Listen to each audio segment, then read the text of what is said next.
सुनो भाई, देखो इससे जो हमारी पिछली क्लास हुई ना, उसमें मैं तुम्हें ना एक पूरा प्रोसेस बताया था, ठीक है।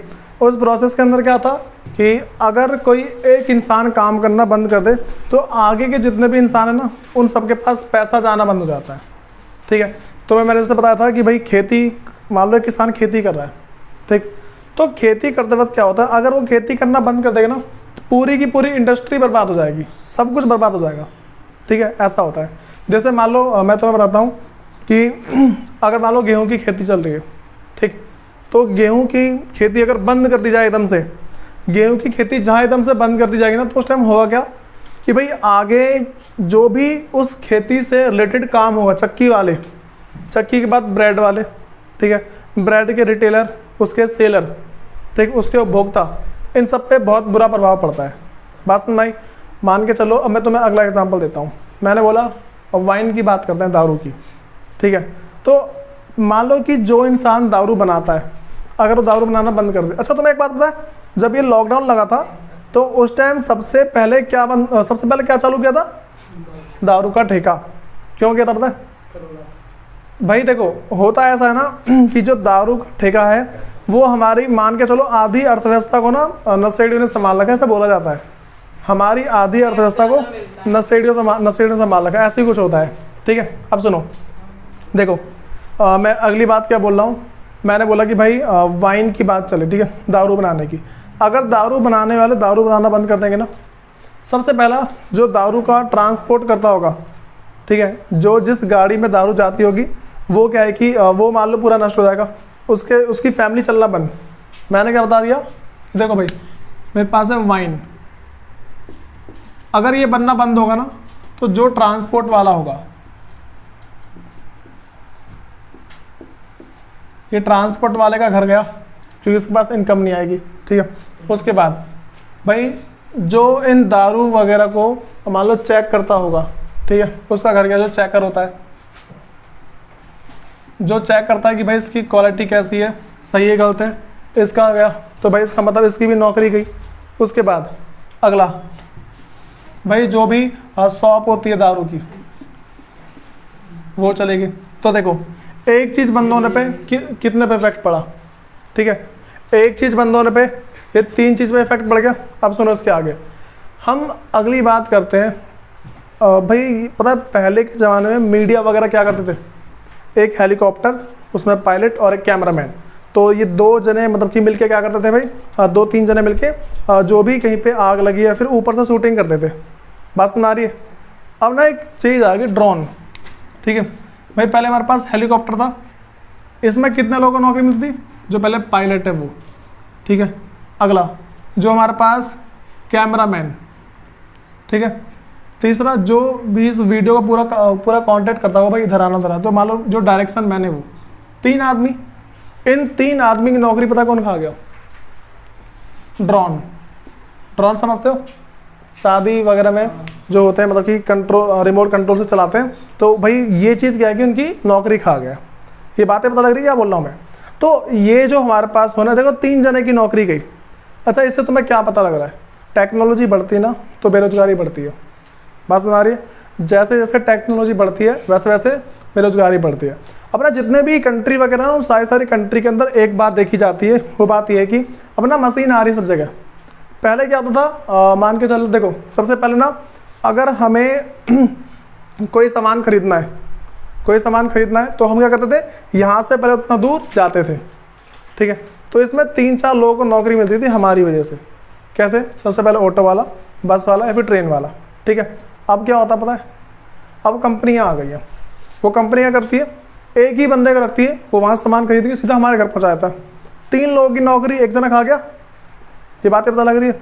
देखो एक बात ध्यान रख के चलना, एक जो हमारे पास अर्थव्यवस्था है, जो इकोनॉमी है भाई, उसमें एक चीज़ ना बहुत सारे चीज़ को इम्पैक्ट करती है। बात सुन आ गई? अब मैं तुम्हें ना भाई घर से क्वेश्चन देता करने के लिए, मैं तुम्हें बताता भाई टैक्स के बढ़ने पे क्या होता है। टैक्स बढ़ता है तो उससे होता क्या है, ठीक है भाई। ध्यान रख के चलना, सबसे पहली बात समझो मैं क्या बता रहा हूँ कि अगर जो टैक्स रेट है, अगर ये मेरे पास टैक्स का जो परसेंटेज है इंक्रीज हो जाता है ना, तो होता क्या? सबसे पहली चीज़, जो भी जितने गुड्स हैं, जो वस्तु है, जो मेरे पास गुड्स है, उनकी कीमत बढ़ जाती है। ठीक है, इनकी कीमत जैसे बढ़ जाती है, ठीक है, मैं क्या बता रहा हूँ, इनकी कीमत जैसे बढ़ती है तो पता होता क्या है, लोग इसको खरीदना कम कर देते हैं। तो लोग अगर खरीदना कम करते हैं तो इससे क्या फ़र्क पड़ता है भाई, जितना पहले ये सामान बेचने वाला कमा रहा था ना, उससे कम कमाएगा। ठीक, इससे कम कमाएगा तो इसका जो एम्प्लॉय होगा उसको सैलरी कम देगा। ठीक, सैलरी कम देगा तो जो उसका जो एम्प्लॉय है अपने बच्चे को प्राइवेट स्कूल से निकाल के थोड़े सस्ते स्कूल में डालेगा, ऐसा करेगा। तो जैसे ही उसने उस बड़े स्कूल से निकाल के छोटे स्कूल में डाला, क्या हो गया, ये जो बड़ा वाला स्कूल है उसका प्रिंसिपल होगा, उसका बेटा कहीं कहीं बाहर पढ़ रहा होगा तो उस पर इम्पैक्ट पड़ेगा। ऐसे ही तो होता है। तो मैं क्या बता रहा हूँ, एक चीज़ ना भी बहुत सारे चीज़ों को इम्पैक्ट करती है। ठीक, अब मैं देखो पहला बता दिया मैंने कि जो गुड्स है इसका प्राइस बढ़ता क्या होता है। अगली बात क्या होती है कि हमारे देश के अंदर ना जैसे ही किसी चीज़ का प्राइस बढ़ जाता है तो प्राइस बढ़ने पे दूसरा इफेक्ट क्या पड़ता है कि जो भी विकास है ना, जो डेवलपमेंट है वो थोड़ी सी स्लो हो जाती है। बात समझ में आ रही है। देखो भाई, प्राइस तभी बढ़ता है जब हमारे देश के अंदर रोज़गार कम होते हैं। हमारे देश में जैसे ही रोज़गार कम होते हैं ना तो उस टाइम क्या प्राइस बढ़ जाते हैं। मैं तुम्हें एग्जांपल देता हूँ। मान के चलो कि पहले क्या होता था, पहले के ज़माने में भाई हम काम करते थे, मान के चलो 10 लोग मिलके किसी एक चीज़ को बना रहे हैं। अब क्या होता पता है, मशीन आ गई, निपटा देती है एक बार में। पहले एक स्वेटर को बनाने में एक लेडीज़ को कम से कम 2 से 3 दिन का टाइम लगता था, अगर लगातार लगी हुई है तो। ठीक है, तो पूरी फैक्ट्री के अंदर ये काम चलता था कि दिन भर बुनाई हो रही है, बन गया स्वेटर। अब पता है क्या होता है, मशीन के अंदर रुई डाली, धागा बन के निकला, कपड़ा सिल के तैयार। ऐसे होता है। तो भाई मैंने देखो तो मैंने 3-4 चीज़ समझनी है। टेक्नोलॉजी बढ़ती है तो उससे क्या है कि भाई नौकरी जाती है, और नौकरी अगर किसी एक इंसान की जाती है तो वो बहुत सारी चीज़ें कम कर देता है और उससे बहुत ही लंबा इफेक्ट पड़ता है। ये बातें पता लगी भाई। अब ना मतलब कि जो हमारे पास इकोनॉमिक्स का मतलब कि जो हमारे पास मैक्रो है, ठीक है, जो समष्टि अर्थशास्त्र की जो हमारे पास बुक है और मैक्रो जिसको बोलते हैं भाई, इसके मतलब चैप्टर पहला कर रहे हैं, जिसको हमारा इंट्रोडक्शन है, भूमिका है। ठीक है, इसके अंदर हम समझेंगे क्या, जिसको चैप्टर पहला नहीं आया ना, आगे के चैप्टर उनको समझ में आ जाएंगे लेकिन थोड़ी थोड़ी दिक्कत के साथ आएंगे। वो उन्हें मतलब कि सारी की सारी बात पता नहीं होगी, हाँ भाई ये वर्ड क्यों लिखा हुआ है। बात सुन आई। अब सुनो,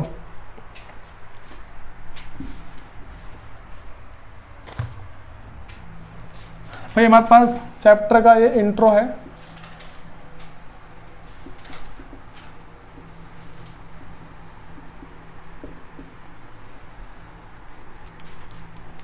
देखो भाई, हमारे पास ना होता क्या है, पहले हमें ये समझना है कि अच्छा पहले समझो कि ना हर एक चीज़ का इंट्रो पढ़ना जरूरी क्यों है।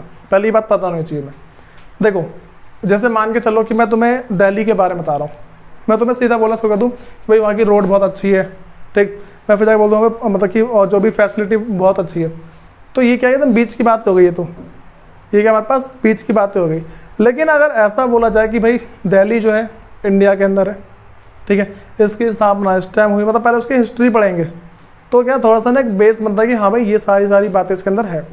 तो सबसे पहली बात मैं तुम्हें बता रहा हूँ कि इस पूरे की पूरी बुक का मतलब क्या है, मतलब कि समष्टि का मतलब क्या है, जो हमारे पास समष्टि अर्थशास्त्र है इसका मतलब क्या है, या फिर जो मेरे पास मैक्रो इकोनॉमिक्स है इसका मतलब क्या है। हेडिंग डालो सब, एक समष्टि अर्थशास्त्र और इंग्लिश में मैक्रो इकोनॉमिक्स। हेडिंग डालनी है समष्टि अर्थशास्त्र।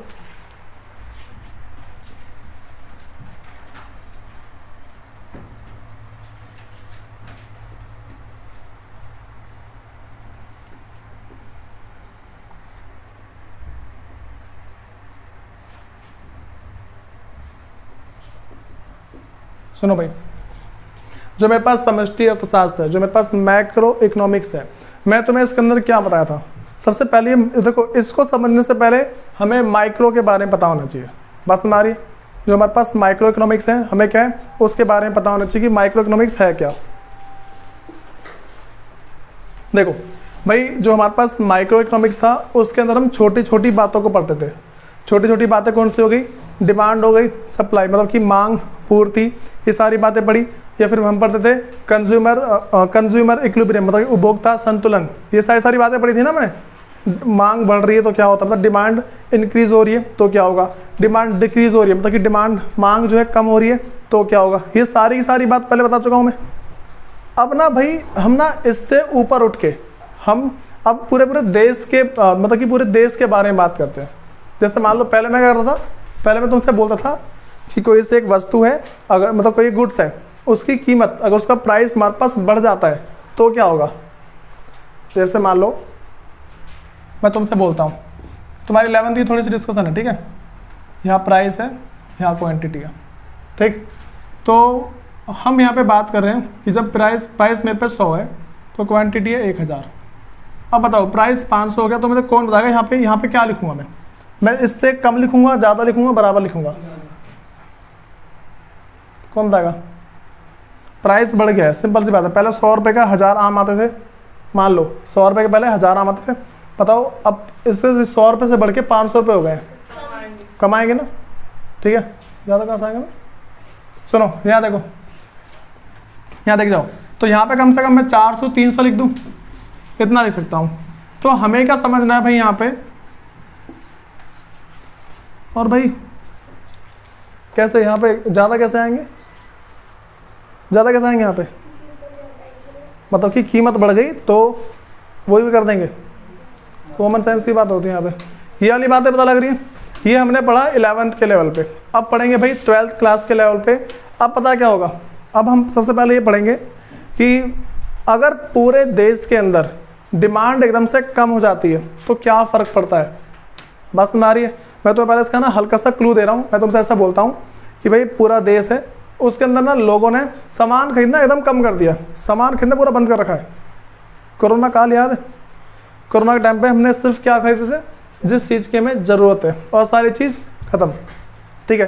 तो देखो भाई हुआ क्या होगा, अगर हर एक लोगों ने डिमांड अपनी कम कर दी होगी, ठीक है, जो डिमांड है, क्वांटिटी जो डिमांड करते थे वो उन्होंने कम कर दी, तो अब एकदम से क्या होगा, डिमांड कम करी है, बात समझ में आ रही है। अगर उन्होंने अपनी मांग कम कर दी है तो आगे जाके क्या होगा भाई, जितने भी लोग हैं उन सबकी नौकरी गई।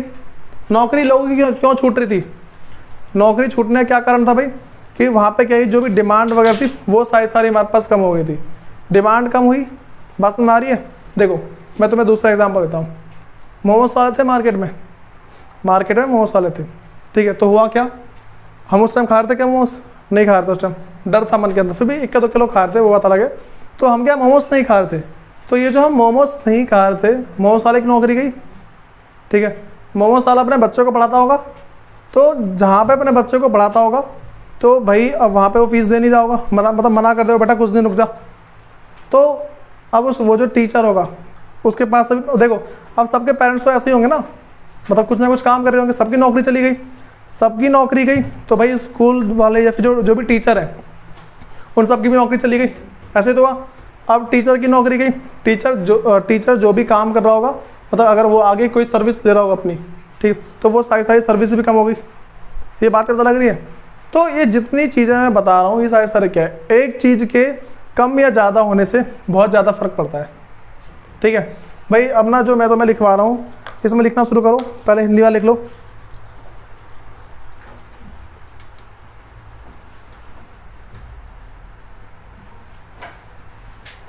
समष्टि अर्थशास्त्र को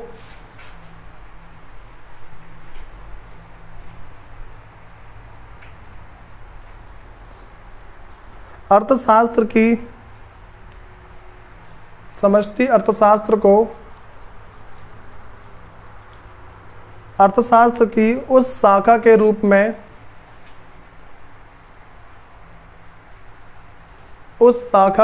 में परिभाषित किया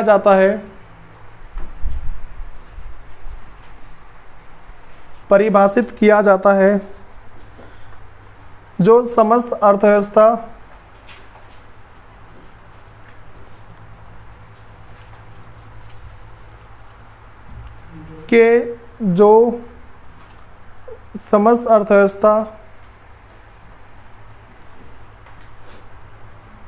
के स्तर पर जो समस्त अर्थव्यवस्था के स्तर पर आर्थिक प्रश्नों या आर्थिक समस्याओं का अध्ययन करती है।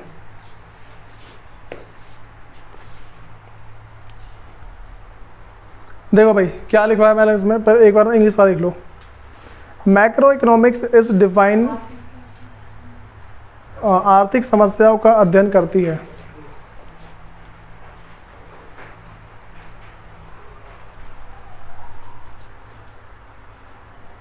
इंग्लिश में लिखो भाई, macroeconomics is defined as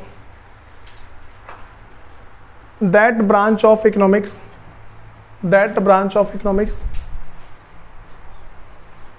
which studies economics issue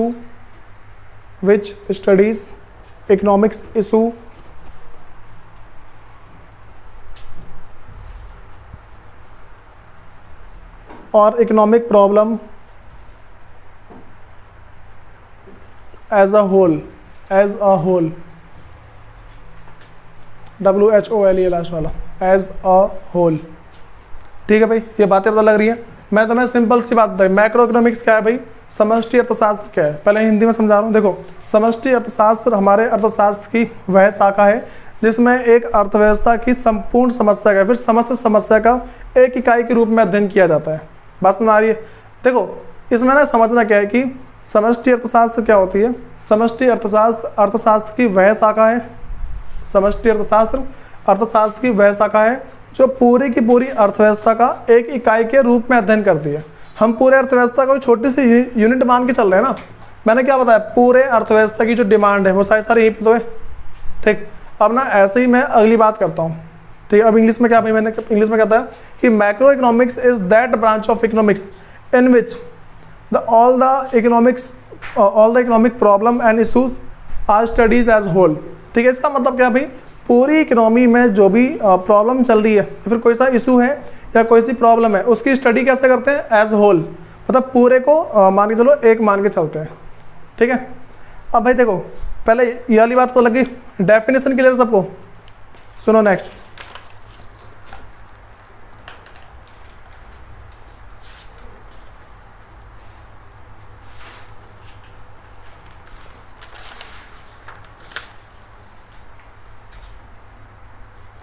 अब भाई हम ना एक ना छोटा सा क्वेश्चन उठाते हैं कि मैक्रो इकोनॉमिक्स से अलग कैसे है, व्यष्टि अर्थशास्त्र समष्टि अर्थशास्त्र से अलग कैसे है।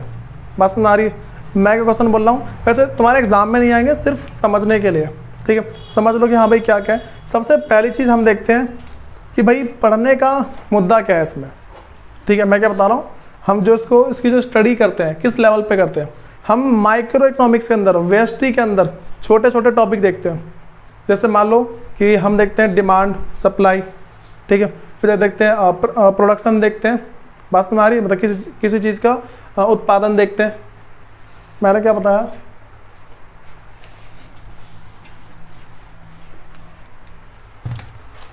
एक साइड मेरे पास समष्टि अर्थशास्त्र है, दूसरा है मेरे पास व्यष्टि।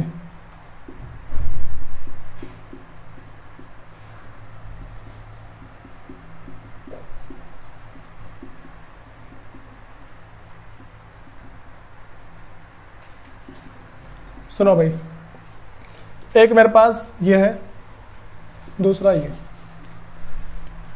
सबसे पहली बात करते हैं कि भाई इसके अंदर ना जो हम स्टडी कर रहे हैं, ठीक है, वो किस लेवल पे करते हैं। सबसे पहला मेरे पास क्या है, बेसिस ऑफ द स्टडी,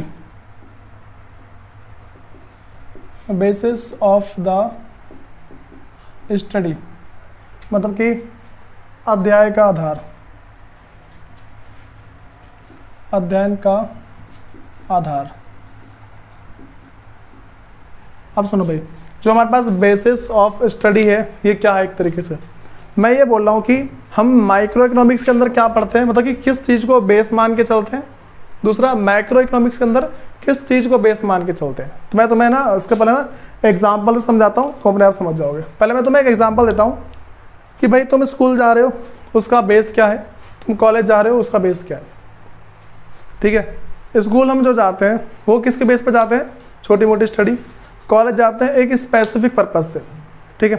अब मैं तुम्हें दूसरा बताता हूँ और इसके एग्जांपल।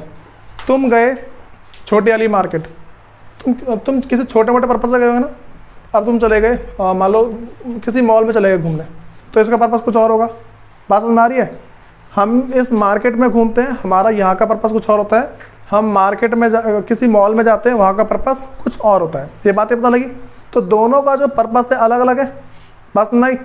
यहाँ का पर्पज़ कुछ और है, वहाँ का पर्पज़ कुछ और है। तो मैं वही बोल रहा हूँ कि मैं जो समष्टि अर्थशास्त्र है इसमें क्या पढ़ता हूँ, कि मैक्रो इकोनॉमिक्स के अंदर क्या पढ़ता हूँ, और जो व्यष्टि अर्थशास्त्र है माइक्रो इकोनॉमिक्स इसके अंदर क्या पढ़ता हूँ। हमारा पढ़ने का बेस क्या है, हम किन किन बातों को पढ़ते हैं इसके अंदर।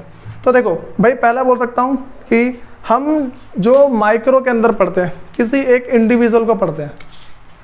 इसमें क्या पढ़ते हैं भाई, इस वाले के अंदर है पहला पॉइंट बोल सकता हूँ इंडिविजुअल, व्यक्तिगत।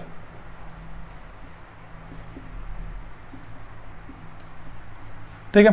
और इसमें क्या पढ़ते हैं एग्रीगेट, या बोल सकते हैं सम ऑफ ऑल। सबको एक साथ जोड़ के फिर पढ़ते हैं, सभी को एक साथ। अब भाई समझो ये है क्या, मैं तुम्हें इसका एग्जांपल देता हूँ। बताओ, हमने क्लास 11th के अंदर डिमांड एक इंसान की पढ़ी थी ना। मैंने क्या बोला था कि भाई राम अगर एक सामान 100 रुपये खरीदता है, बात समझ आई। मैंने कहा था राम एक सामान 100 रुपये खरीदता है। अब क्या कि एकदम से उसकी कीमत बढ़ गई, 100 से उसकी कीमत हो गई 150 रुपये। तो बताओ अब वो इसकी कितनी इकाई खरीदेगा, कम खरीदेगा, ज़्यादा खरीदेगा, उसके बराबर खरीदेगा। हम एक जने की बात करते थे ना। उसके बाद हम आते थे उसी की मार्केट के ऊपर। देखो मैं तुम्हें बता रहा हूँ, मैंने तुम्हें क्या बताया भाई, चिकन मार्केट क्या होती है, स्टील मार्केट क्या होती है, आलू की मार्केट क्या होती है, बताता मैंने। देखो भाई एक एग्जांपल और दे रहा हूँ, मतलब कि जैसे मैं तुम्हें देता हूँ अनियन की मार्केट, या फिर चलो चिकन मार्केट की बात करते हैं। हमारे पूरी की पूरी इकोनॉमी में, हमारी पूरी अर्थव्यवस्था में जहाँ जहाँ पे चिकन की सेल होती है, अगर हम उन सबको एक साथ देखें, जमा ना करें एक साथ, सिर्फ एक साथ देखें, ठीक है, उसमें कीमत का जो बढ़ाव होता, मतलब कि चढ़ाव और जो गिराव हो रहा है ना, मतलब कीमत बढ़ रही है घट रही है, ये जो हो रहा है, इसको हम क्या बोल देंगे भाई, चिकन मार्केट बोलेंगे। ये जो मैंने क्या बताया कि भाई हम पूरे चिकन मार्केट की बात करते हैं, ठीक है। जो भी पूरे चिकन, जहाँ जहाँ पे चिकन की शॉप है, अगर मैं उसको एक साथ देखूँ उसे क्या बोल देंगे, चिकन मार्केट। मैं दूसरी बात करता हूँ, चलो स्टील की मार्केट की बात करते हैं, लोहे की मार्केट की। जहाँ जहाँ पे लोहा मिलता है ना, अगर हम उन सबको एक साथ देखते हैं, उससे हम क्या बोलते हैं भाई, चिकन की मार्केट बोलते हैं। बात तो लगी। हाँ, लोहे की मार्केट, स्टील मार्केट बोलते हैं। जहाँ जहाँ पे लोहा बिकता है वहाँ पे क्या बोलते हैं उसे, लोहे की मार्केट, फिर स्टील मार्केट बोलते हैं। कोई दिक्कत तो नहीं इसमें। अब ना देखो, हम भाई इसके अंदर क्या पढ़ते हैं, जो माइक्रो इकोनॉमिक्स है, माइक्रो इकोनॉमिक्स के अंदर किसी एक इंसान के बारे में पढ़ते हैं, ठीक। मैक्रो इकोनॉमिक्स के अंदर पूरी की पूरी अर्थव्यवस्था में, पूरे के पूरे अंदर देश के अंदर जो भी चीज़ें हो रही हैं उन सब के बारे में पढ़ते हैं। ये बातें पता लग गई। तो मैं क्या ध्यान रख के चलना है कि हम माइक्रो में छोटी छोटी बातें पढ़ते हैं, एक इंसान के बारे में, एक मार्केट के बारे में, ठीक है। इसके अंदर क्या है, पूरी अर्थव्यवस्था, जो पूरी इकोनॉमी है उसके बारे में एक साथ पढ़ते हैं, ठीक है। अगला मेरे पास है आर्थिक चर, इकोनॉमिक वेरिएबल कौन कौन से हैं।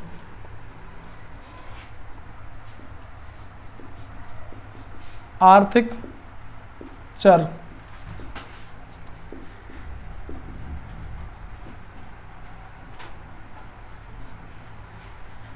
ठीक है भाई। मेरे पास क्या है, आर्थिक चर है, इकोनॉमिक वेरिएबल की बात करते हैं। तो भाई मुझे एक बात बताओ, जो आर्थिक चर है या फिर जो इकोनॉमिक वेरिएबल है, अब तुम बताओ। देखो हमने इसके अंदर जो व्यष्टि अर्थशास्त्र है, इसके अंदर हमने किसके बारे में पढ़ा, उपभोक्ता की मांग, मतलब कि डिमांड ऑफ कंज्यूमर, ये सब पढ़ा, या फिर सप्लाई ऑफ ए प्रोड्यूसर, यही तो पढ़ा ना। इसमें मैंने क्या पढ़ा था भाई, इसके अंदर मैंने पढ़ा था डिमांड ऑफ अ कंज्यूमर, ठीक है, मतलब कि एक उपभोक्ता की मांग, ठीक है। और यहाँ पे क्या पढ़ा है मैंने, यहाँ पे मैंने पढ़ा मतलब कि पढ़ेंगे जो, यहाँ पे डिमांड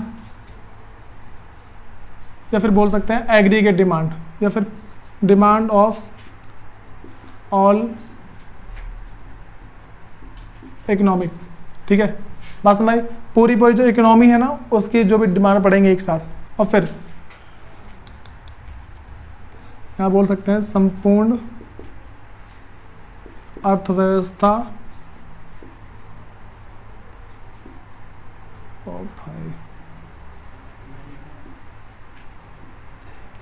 संपूर्ण अर्थव्यवस्था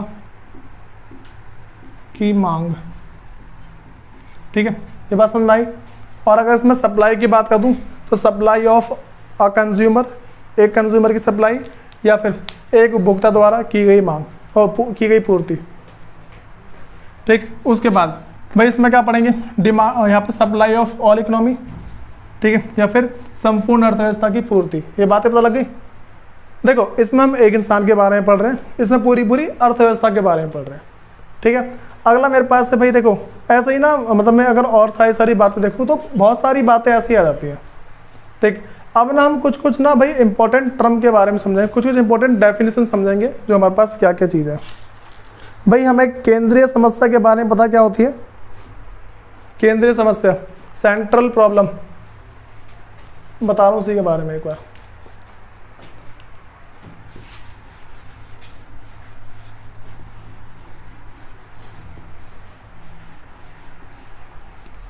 देखो भाई जो हमारे पास सेंट्रल प्रॉब्लम है, तीन थी, 1 2 3। What to produce, how to produce and for whom to produce. क्या उत्पादन करे, कैसे उत्पादन करे और किसके लिए उत्पादन किए। ठीक है, बात समझ आ रही है। क्या उत्पादन किया जाए, कैसे उत्पादन किया जाए और किसके लिए उत्पादन किया जाए, ये बातें पता लगी। तो देखो सबसे पहले व्हाट टू प्रोड्यूस, फिर है हाउ टू प्रोड्यूस, अगला है फॉर होम टू प्रोड्यूस। ठीक है, अब भाई मेरे पास देखो मतलब कि क्या उत्पादन किया जाए,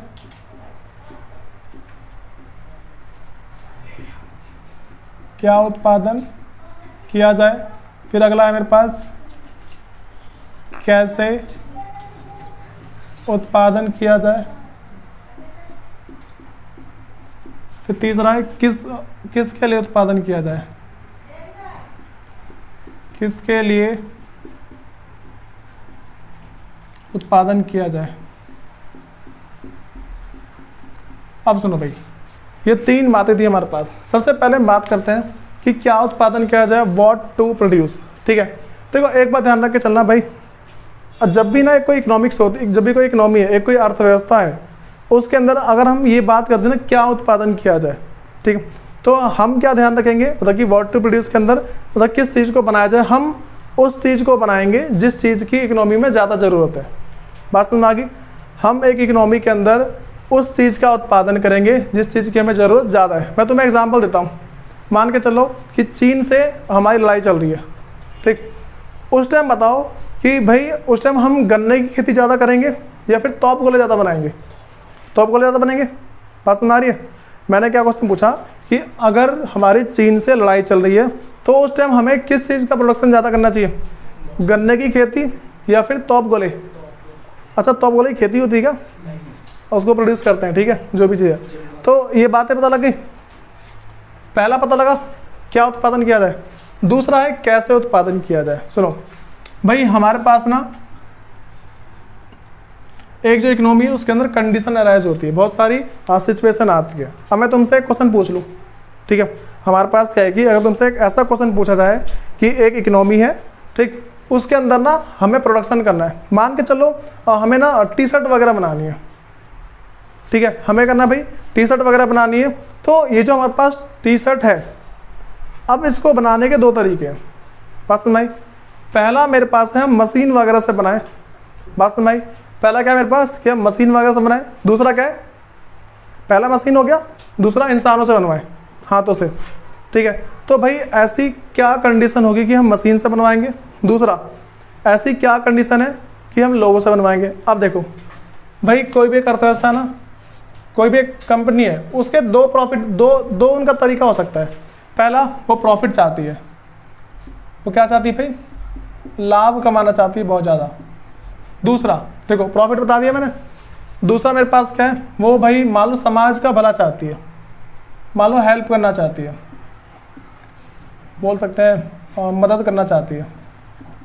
तो देखो, अगर उसे प्रॉफिट कमाना होगा ना, अगर उसे प्रॉफिट कमाना होगा तो क्या होगा, वो उस टाइम क्या करेगी भाई, अगर उसको प्रॉफिट कमाना होगा उस केस में वो लेके आएगी मशीन, और मशीन से जल्दी जल्दी उसका उत्पादन करेगी, प्रोडक्शन करेगी, क्योंकि उसे क्या चाहिए, प्रॉफिट। दूसरा, अगर उसको समाज का भला करना है, ठीक है, वो क्या करेगी भाई, लोगों को अपने काम पे रखेगी, लोगों से काम करवाएगी। बात तो लगी। अच्छा, ये किसी को पता लगा, एक इंसान को काम देके कैसे उसने समाज का भला कर दिया, पता लग रहा है? वो मुझे पता, बोल रहे हैं, बता रहा हूँ दोबारा से। देखो,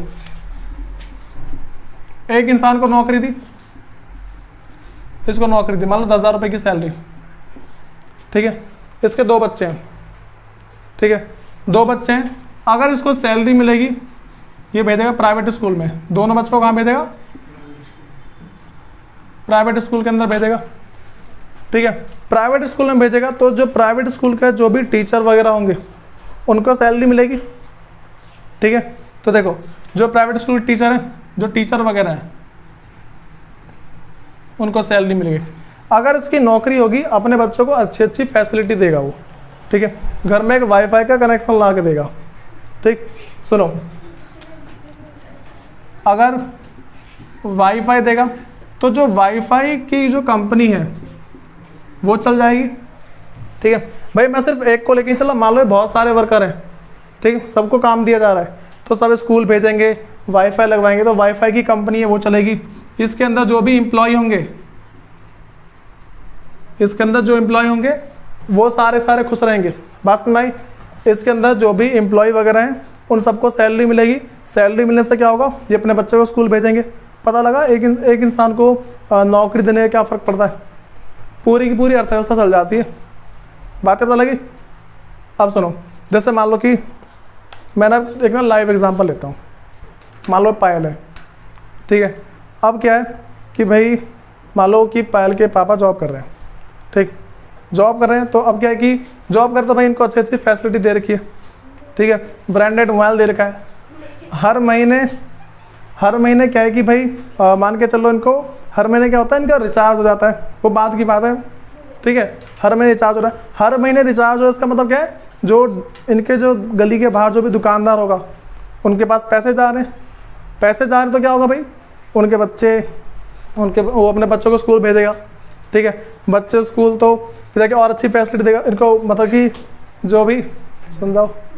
देखो अब सुनो भाई, अपने बच्चों को स्कूल भेजेगा। अब मान लो कि जो वाईफाई वाला है, मान लो जो दुकान वाला है, उसके बच्चे का मन किया मोमोज खाने का, तो रोज़ वो उनको मोमोज खिला देगा, ठीक है। बात समझ में? रोज़ क्या होगा, मोमोज खिलाएगा उनको। तो भाई अगर ये रोज़ मोमोज वगैरह खिलाएगा तो उससे क्या होगा, जो मोमोज वाले की जो दुकान है वो चलेगी, मोमोज वाला अपने बच्चों को स्कूल भेजेगा। पता लग रहा है एक जने से कितना लंबा सर्कल बन रहा है भाई। देखो, इस सर्कल को ना हम आगे कुछ ज़्यादा डीप में पढ़ेंगे, बातें पता लगी। तो पहले ये पता लग रहा है भाई, हाउ टू प्रोड्यूस के बारे में पता लग गया कि इससे क्या फ़ायदा है, इससे क्या फ़ायदा है। सुनो भाई, अगला भाई, अगली बात करते हैं फॉर होम टू प्रोड्यूस, किसके लिए उत्पादन किया जाए। अब सुनो भाई, यहाँ पे ना ये हमारे पास थोड़ा सा इंपॉर्टेंट है। देखो भाई, मैंने क्या बोला, फॉर होम टू प्रोड्यूस। भाई इसके अंदर क्या होता है, किसके लिए उत्पादन किया जाए, अमीर लोगों के लिए उत्पादन किया जाए या फिर गरीब लोगों के लिए उत्पादन किया जाए। बात समझ आ रही है? अमीर लोगों के लिए उत्पादन करें या फिर गरीब लोगों के लिए उत्पादन करें। अब ना हमारे पास एक बात निकल के आती है, अगर अमीर लोग के लिए उत्पादन करेंगे तो गरीब लोग वाला सामान अफोर्ड नहीं कर पाएंगे, खरीद नहीं पाएंगे। और अगर गरीबों के लिए उत्पादन करते हैं, ठीक है, तो अमीर बोलेंगे ये सस्ता सामान हम नहीं खरीद रहे। बातें पता लगी? तो इसीलिए ऐसी चीज़ का उत्पादन किया जाता है, ऐसे गुड्स प्रोड्यूस किए जाते हैं जो कि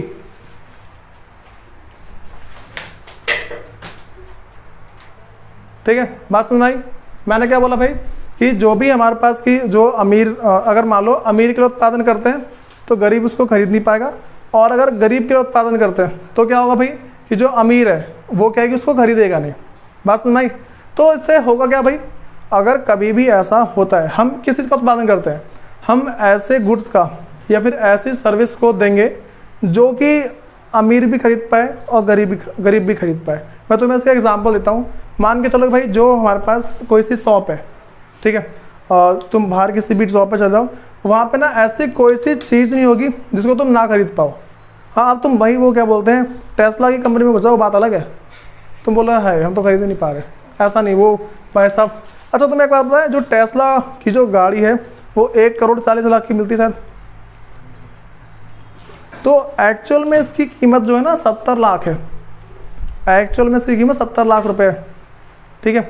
होता क्या है, सरकार जो हमारे देश सरकार है ना, उसने 100% टैक्स लगा रखा है हमारे देश के अंदर, 100% टैक्स लगा रखा है कि अगर इलॉन मस्क हमारे इंडिया के अंदर कार बेचता है ना अपनी, तो जो भी खरीदेगा उसे 100% टैक्स देना पड़ेगा उस कार पे। बातें पता लगी भाई तुम्हें ना, ये 3 टॉपिक क्लियर होने चाहिए पूरे के पूरे। अब सुनो भाई, वैसा लिखना नहीं है इसके बारे में, हमारे पास जो इसकी नेक्स्ट क्लास होगी ना उसमें कुछ जो हमारे पास इंपॉर्टेंट डेफिनेशन है वो सारी की सारी लिखवाऊंगा।